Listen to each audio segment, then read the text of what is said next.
Hallo Leute, herzlich willkommen auf meinem Kanal Ingos Tipps. Ja, bei der Vorstellung dieser Maschine hatte ich euch einen tollen Bohrtisch versprochen und angekündigt. Gut, toll ist immer sehr subjektiv. Ich finde ihn toll. Ja, ihr werdet mir sicherlich mitteilen, was ihr davon haltet. Schaut es euch an, nach dem Intro geht's los.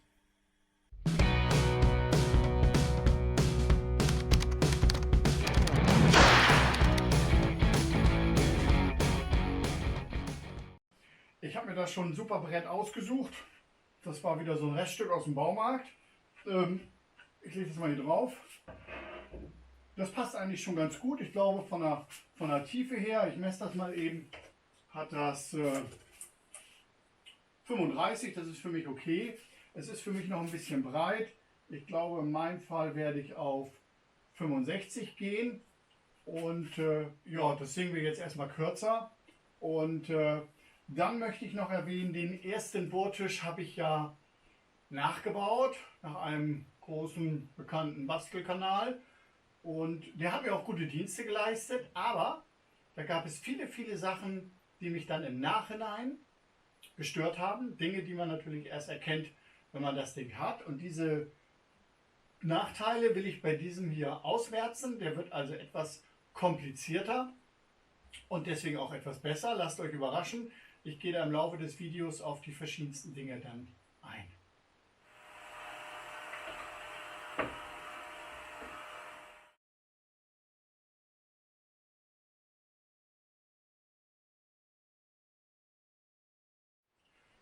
Dieser Schiebetisch hier ist übrigens sensationell. Das ist das Beste, was ich mir je gebaut habe. Habe ich auch einige Videos drüber. Es ist ein Mehrteiler, verlinke ich euch oben im Eck. Könnt ihr euch gerne mal anschauen. Eine tolle Erweiterung für eure Tischkreissäge. So wird der Tisch jetzt final aussehen. Er ist natürlich jetzt noch nicht fest. Und die erste Veränderung wird sein, ich baue da auch wieder Tenutschienen ein. Aber ich habe mich entschieden, dieses Mal diese wieder einzubauen, die ich auch bei meinem Schiebetisch für die Tischkreissäge genommen habe. Die haben mir unwahrscheinlich gut gefallen. Und sie sind unwahrscheinlich stabil. Dann werde ich natürlich erstmal die Dinger wieder so einbauen, damit hier hinten mein Anschlag hin und her fahren kann. Aber ich werde auch noch eine Leiste so lang einbauen, parallel zum Tisch, damit ich meine Werkstücke auch festspannen kann. Und zwar habe ich ja auch dieses Teil hier mir geholt für den Schiebetisch. Und ich habe immer wieder erlebt, dass ich Teile nicht wirklich fest bekomme.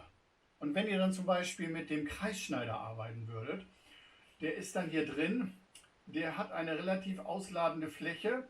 Und wenn ich kleinere Sachen, ihr erinnert euch vielleicht an meine kleine LED-Tischleuchte, die ich selber gebaut habe, dann habe ich die doch immer hier so festgehalten, diese Werkstücke.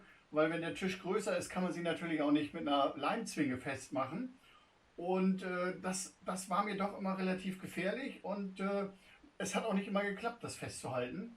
Und ich denke mal, mit den beiden hier an der Seite und mit der, die hier quer rüber geht, werde ich es also irgendwie schaffen, auf jeden Fall meine Werkstücke festzwingen zu können. Deswegen werde ich jetzt als erstes mal die Nuten einfräsen, damit diese Tenutschienen, bei Amazon findet ihr es unter T-Rack, aber ich verlinke es euch auch natürlich, damit wir die einbauen können. Das ist jetzt der nächste Schritt.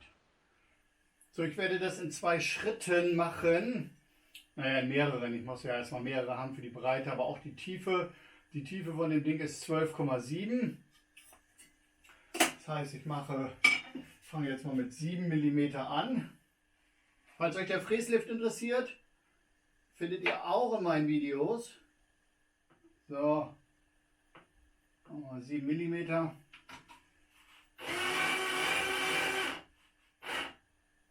Oh, jetzt haben wir 7. Und dann werde ich 8 cm von der Außenkante entfernt. Das kommt auf einen Millimeter jetzt auch nicht so wirklich an. Ob das 8 oder 8,1 sind, das ist dann einfach so mittig vom Brett zwischen der Außenkante und dem, wo der Bohrer runterkommt. Wie gesagt, plus minus ein bisschen grob. So, habe ich 8 cm eingestellt. Dann mal sehen, der Fräser ist breit. Ja, 2 wird er haben. Dieses Ding hier ist 30. Das heißt, ich muss noch mal um 10 mm verschieben.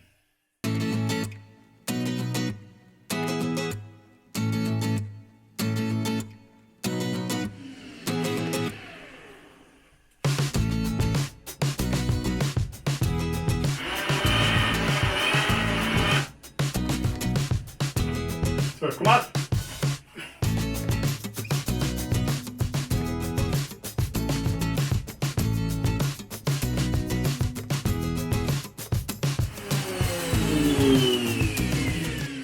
Ich werde jetzt mit derselben Tiefeneinstellung einfach mal die Breite nachbohren in, ich denke mal, 2-3 Schritten.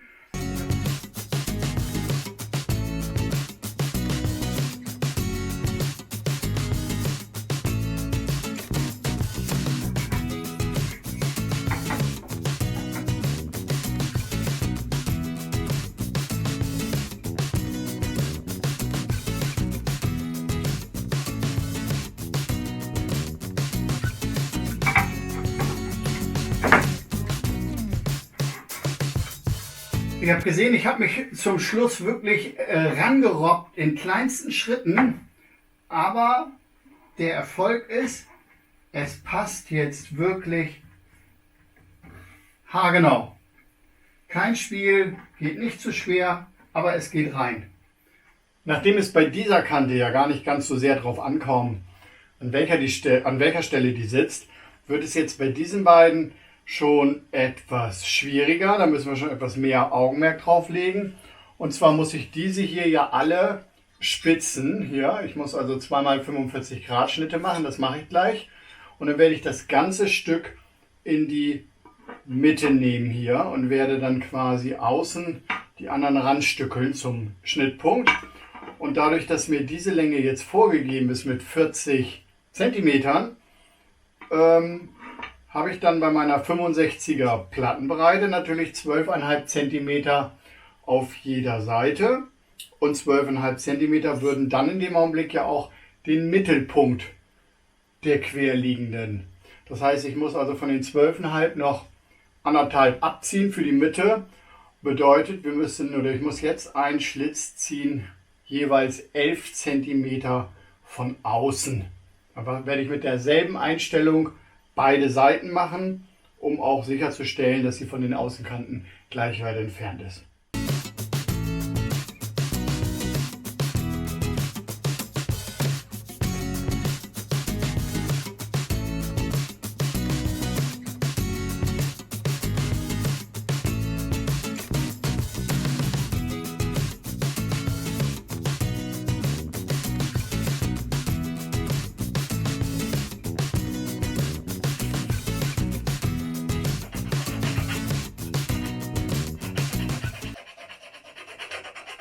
Ja, jetzt werde ich die Quernuten fräsen. Das wird sicherlich eine größere Herausforderung, weil ich eine kurze Anschlagseite habe und ein langes Brett. Da lasse ich mich überraschen. Und dann werde ich mit derselben Einstellung immer gleich beide Seiten machen.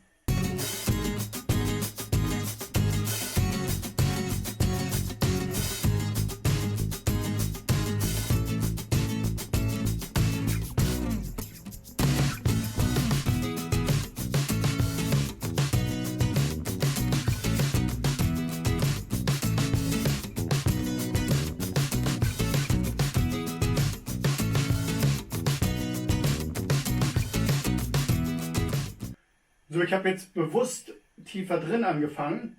Das heißt, hier habe ich 2 mm mehr gelassen. Da sich die Praxis ja immer von der Theorie unterscheidet, habe ich es jetzt erstmal so weit auf ungefähr 27, 28 mm Breite. Und jetzt habe ich es hier reingelegt. Ich habe jetzt hier jeweils denselben Abstand. Und so wie es aussieht, muss ich von dieser Kante hier jetzt noch 1 mm wegnehmen. Und den Rest muss ich dann hier außen nehmen.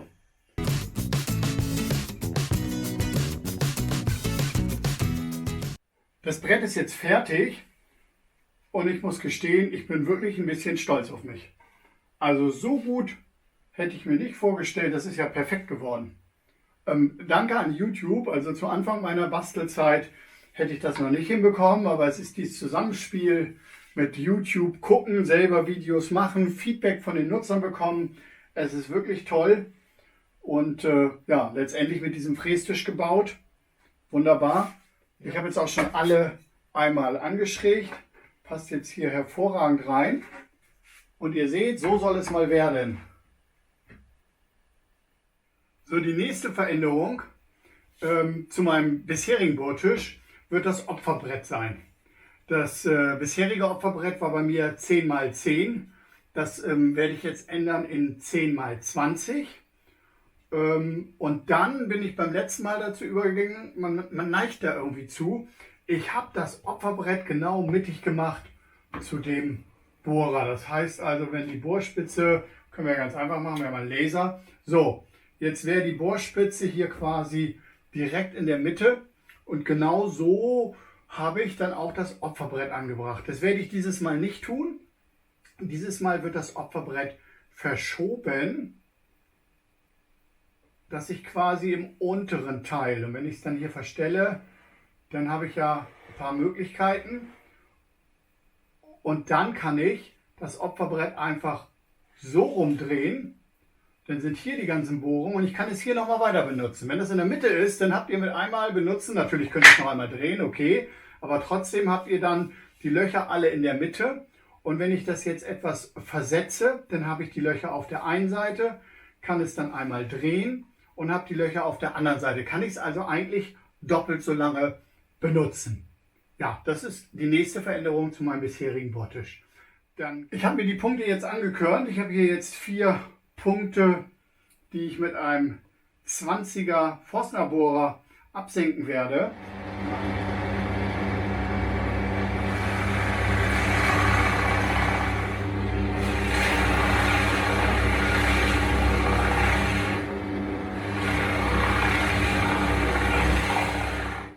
Also wir haben hier eine mögliche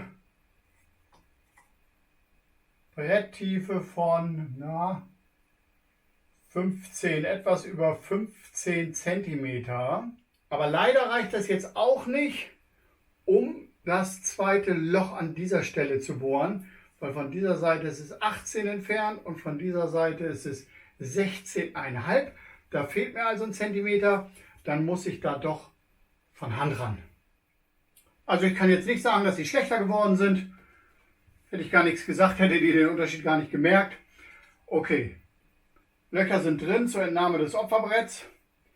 Dann muss ich jetzt nochmal mit der Oberfräse ran. Ich habe mir jetzt meine Handoberfräse genommen, weil ich einfach denke, das geht damit irgendwie besser. Mit diesem Viereck, was ich hier rausfräsen werde. Ihr seht, ich habe hier links und rechts ein Anschlagbrett hingemacht. Das wird jetzt noch nicht ganz an den Rand fahren. Ich werde jetzt erstmal die Breite machen, fange hier oben an, habe mir den Abstand ausgemessen und habe auch hier oben noch ca. 4-5 mm Luft gelassen. Werde jetzt also erstmal etwas kleiner anfangen und mal sehen, wie es wird. Höhe habe ich schon eingestellt, habe hier mit dem Revolver dann 3 Stufen. Ich werde also in 3 Stufen tief fräsen und dann schauen wir mal.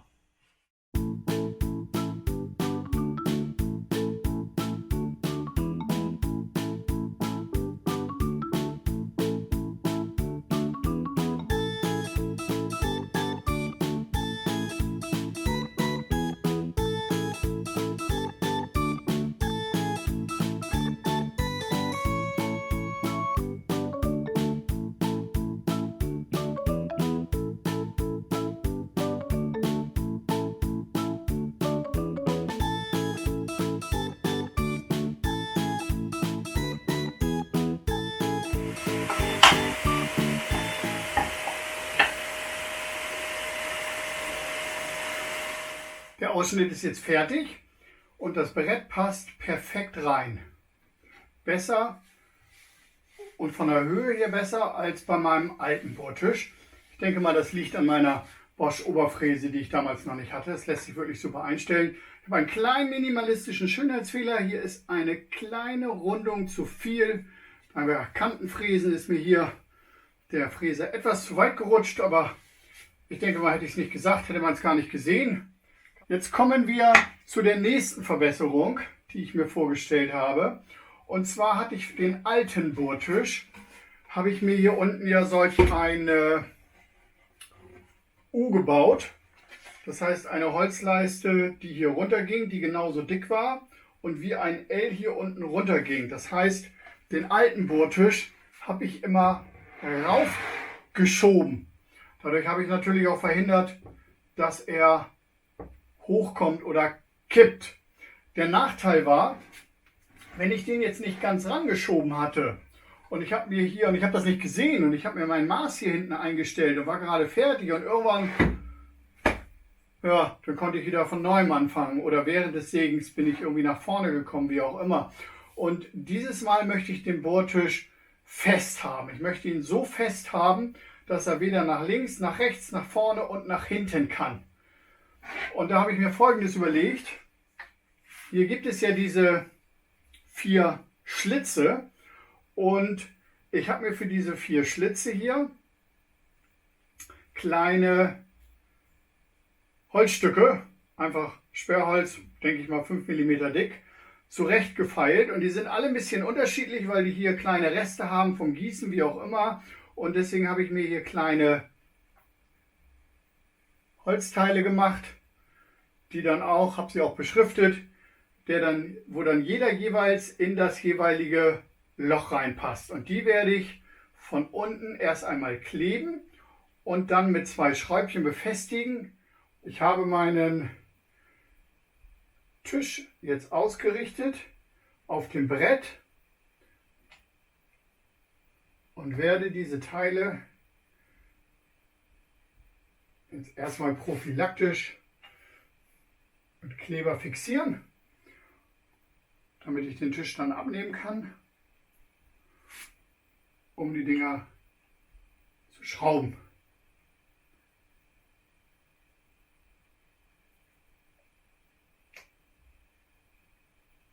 So.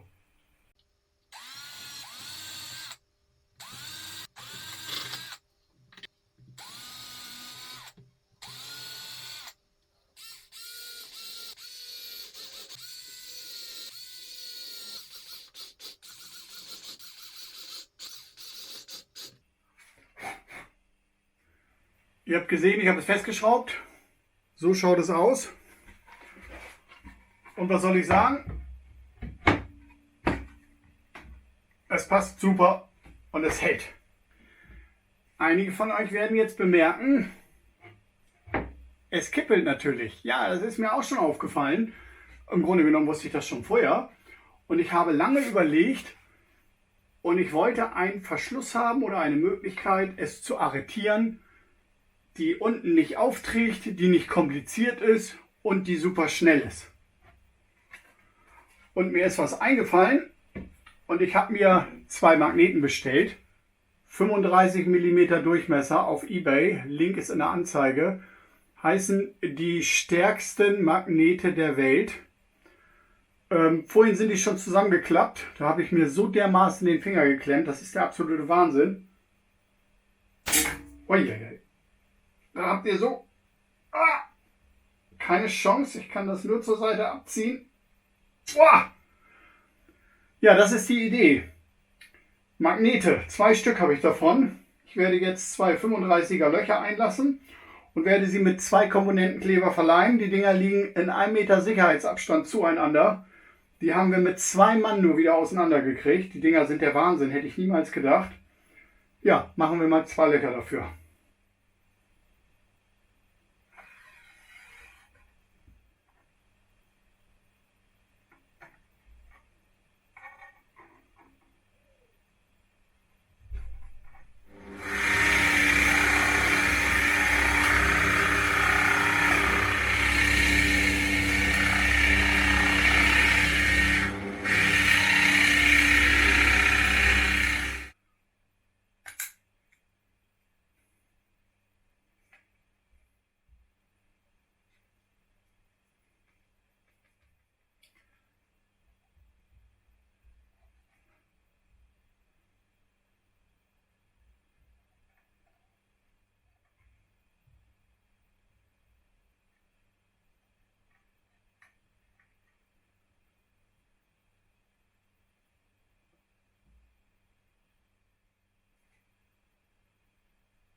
So, es folgt der große Moment. Die Magnete sind eingetrocknet. Ihr könnt sehen.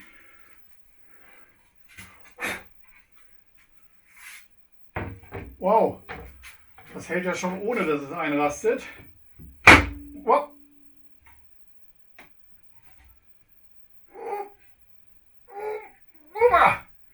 Alter Schwede.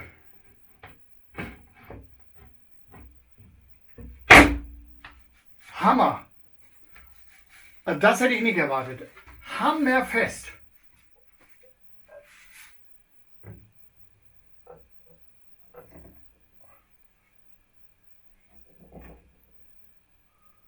Ja, also ich denke mal, was haben wir hier?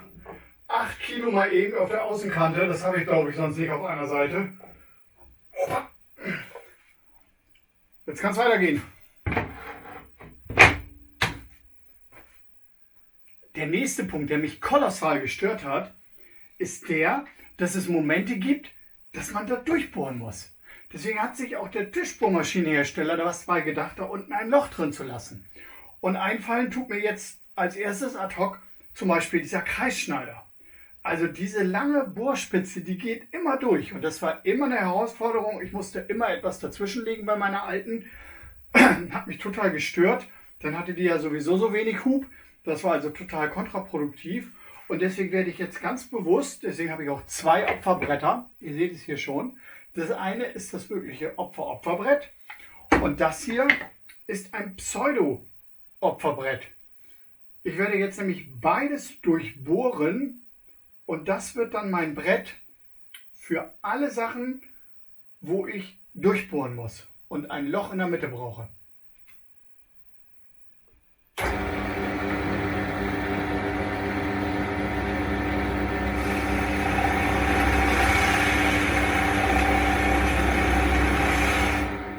Jetzt steht einer Bohrung mit dem Kreisschneider nichts mehr im Wege, weil sie nach unten abtauchen kann.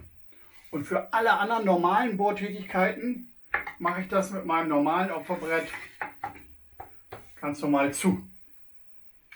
Ganz einfach, aber höchst wirkungsvoll.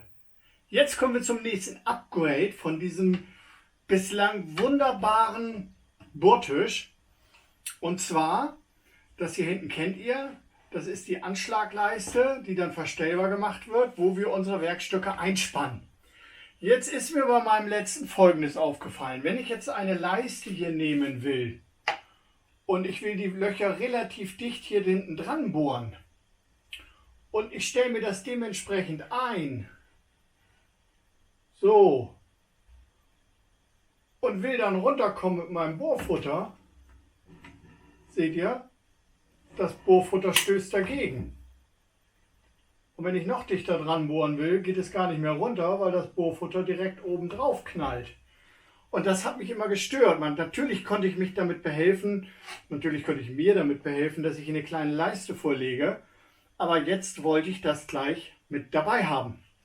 Deswegen habe ich mir einen speziellen Anschlag gebaut, wo ich gleich 2 Leisten wieder aneinander gemacht habe. Diesmal eine dickere, ich denke, das ist eine 19er und eine 12er.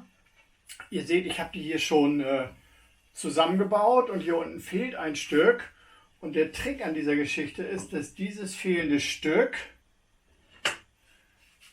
dieses hier ist. Das habe ich unten mit einem Abrundfräser auf beiden Seiten abgerundet, dass ich jetzt also quasi eine Rundung hier unten habe. Dann habe ich hier die Löcher reingebohrt. Ich zeige euch das mal eben.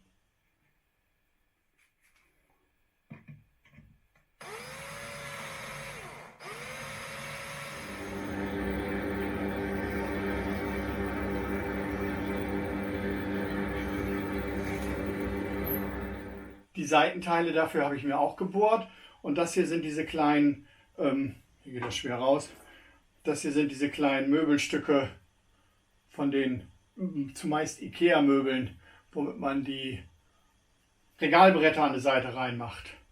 So, und die Grundidee ist jetzt die, dass ich das hier zusammenbaue.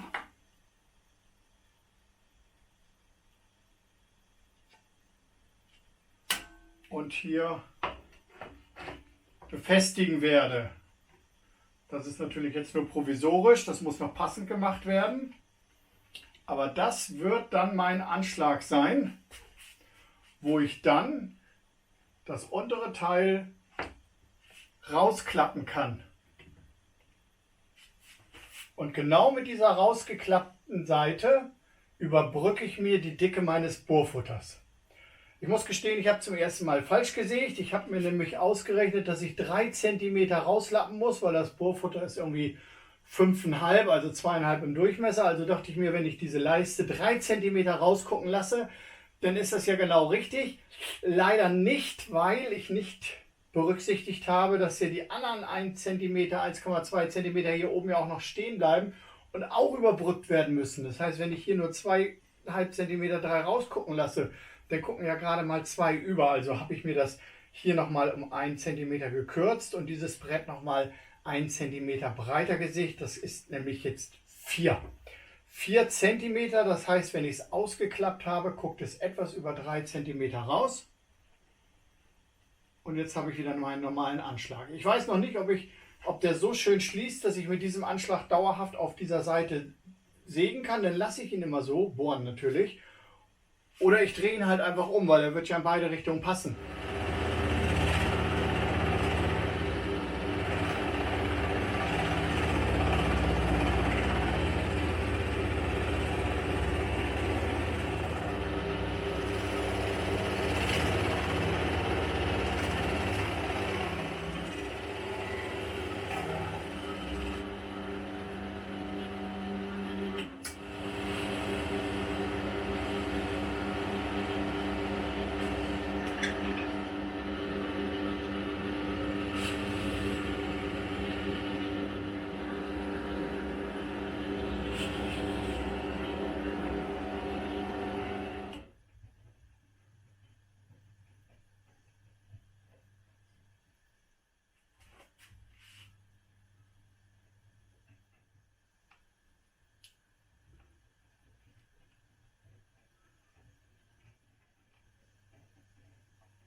Also wenn es mal läuft, dann läuft es. Und im Augenblick läuft es gerade. Und es ist wirklich toll, wenn es läuft. Also ihr habt es gesehen, es ist eigentlich, ja, es ist ein super toller, ausklappbarer Anschlag. Ich habe hier mit dem Forstnerbohrer, ihr habt es gesehen, meine Griffmulden reingemacht, damit ich da mit den Händen reinkomme. Ich habe hier meine kleinen Magnete genommen, damit es hält, eingeklebt, ihr habt es gesehen. Und ja, er liegt total an, er ist total gerade, total glatt, total in der Flucht. Ich brauche ihn also wirklich nicht umzudrehen. Ich werde ihn wahrscheinlich dauerhaft immer so rum benutzen, um dann einfach auch bei Bedarf halt ausklappen zu können. Falls euch diese Idee gefällt, ihr müsst ja gar nicht den ganzen Bohrtisch neu machen. Also entweder macht ihr euch nur dieses Teil neu oder ihr baut es einfach davor, weil es besteht ja letztendlich nur aus diesen 2 Brettern, egal wie dick euer Anschlag jetzt schon ist. Ihr nehmt euch einfach ein kleines Brettchen und baut diese Mimik davor. Gegebenenfalls macht ihr ihn etwas länger oder euch fällt etwas anderes ein, um an der Seite eben diese Achse aufzunehmen, oder ihr lenkt ihn einfach ein bisschen ab an der Stelle, aber ich bin sicher, ihr könnt euch das Ding einfach in euren bestehenden einbauen. Ja, dann habe ich hier die Leisten auch schon mal soweit abgelenkt und zugesägt. Und nachdem ich gewollt dieses Stück überbehalten habe, das war geplant, das ist nämlich jetzt genau das, was hinten noch in meinem Schiebetisch für die Tischkreissäge fehlt. Nachdem ich dieses Stück abgelenkt habe, habe ich diese Teile hier als Rest überbehalten. Und da diese Leisten sündhaft teuer sind, bin ich eigentlich froh, dass es wirklich nur so wenig ist. Bevor es mit den Neuerungen weitergeht, werde ich jetzt den Tisch erstmal aufhübschen. Das heißt, hier Kante abrunden, diese Kanten ein bisschen abrunden.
So, die nächste Veränderung, Neuerung an meinem Bohrtisch ist, dass ich hier oben drauf zum Festschrauben nicht mehr diese Sternschrauben haben möchte, weil das Festschrauben dauerte mir immer zu lange und ich hatte auch immer das Gefühl, dass ich während des Festschraubens schon wieder ein bisschen verstellt habe.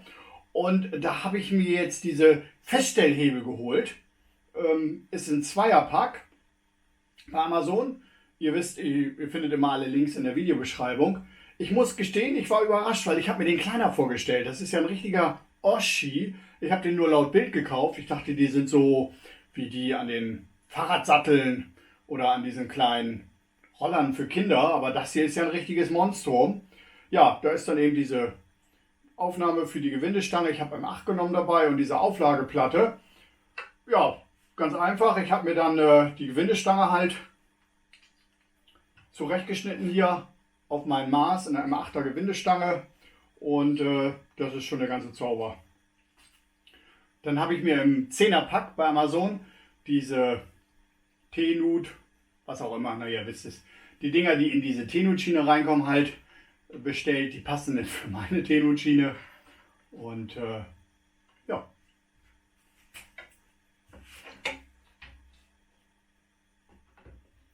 So, wenn sie denn beide angebaut sind und beide hochstehen, lässt sich diese Schiene sehr, sehr leicht verschieben und dann ist sie wirklich bombenfest. Ich muss sie nicht mal ganz runterdrücken, genauso wie ich mir das vorgestellt habe. Perfekt. Und jetzt kommen wir zur allerletzten Neuerung. Und zwar erinnert ihr euch, dass hier natürlich auch bei vielen anderen und auch bei meinem noch eine Leiste angebracht war, wo man das Anschlagbrett für die Seite hin und her schieben konnte. Das war ja auch bei meinem alten so. Ich blende euch mal ein Bild ein. Und ich muss gestehen, ich habe das nur 3-mal benutzt, das Teil. Und ich weiß auch nicht mehr wofür, aber ich erinnere mich, dass es bei 2-mal von den 3 sogar Probleme gab. Ich weiß es aber nicht mehr warum. Galoppierende Vergreisung setzt ein, verzeiht es mir, ich habe Hildesheimer, ich kann mich nicht mehr erinnern. Es kann sein, dass auch wieder dort das Bohrfutter irgendwie gegengestoßen ist, weil es zu dicht dran war. Ich meine auch mich zu erinnern, dass es mir einmal nicht lang genug war, warum auch immer. Auf jeden Fall habe ich mir hier überlegt, dass ich mir eine andere Lösung aneigne. Und da habe ich mir dann dieses Anschlagbrett hier gemacht und das wird unabhängig eingestellt von dem hier. Und zwar wird es an der Seite reingeschoben.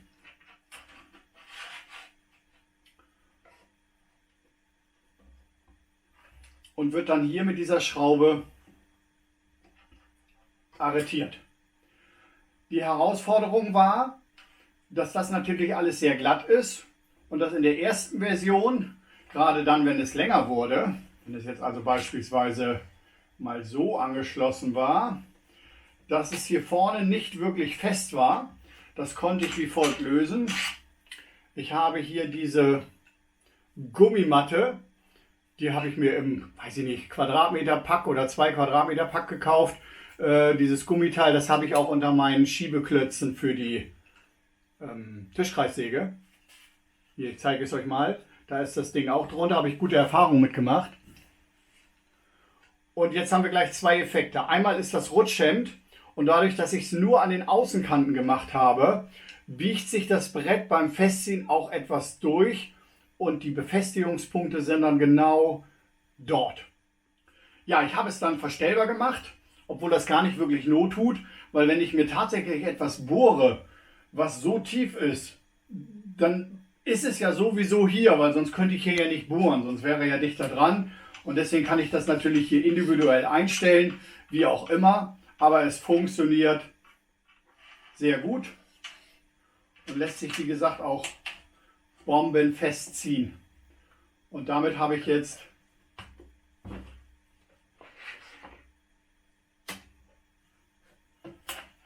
beides. Seitenanschlag, Längsanschlag. Ja, ich bin wirklich auf eure Kommentare gespannt, ob ihr diesen Bohrtisch genauso gut findet wie ich, ob ihr die einzelnen Ideen gut findet und vielleicht sogar was nachbauen wollt. Das würde mich natürlich super freuen und stolz machen. Lasst ein Abo da, wenn ich es noch nicht gemacht habe. Drückt die Glocke bitte, freue ich mich. Kommentare schreibt ihr sowieso. Bin schon gespannt auf das nächste Video mit euch. Euer Ingo.